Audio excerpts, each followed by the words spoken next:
اعوذ باللہ من الشیطان الرجیم، بسم اللہ الرحمن الرحیم۔ بے پردگی کا وبال۔ بے پردگی کا کیا وبال ہے؟ عورت کی بے پردگی موجب غضب الہی اور سبب تباہی ہے۔ اس سوال کا جواب پارہ 18 سورہ نور کی آیت نمبر 31 کے اس حصے کی تفسیر میں ملاحظہ ہو۔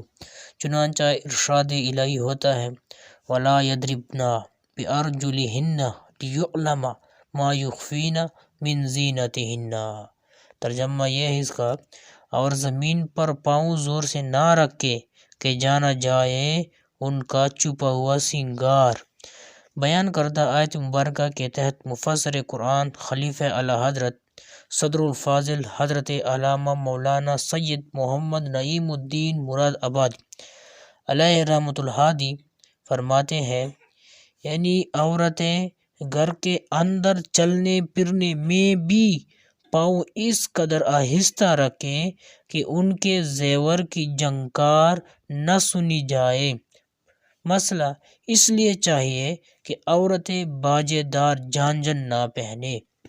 حدیث شریف میں ہے اللہ عز و جل اس قوم کی دعا نہیں قبول فرماتا جن کی عورتیں جھانجھن پہنتی ہوں۔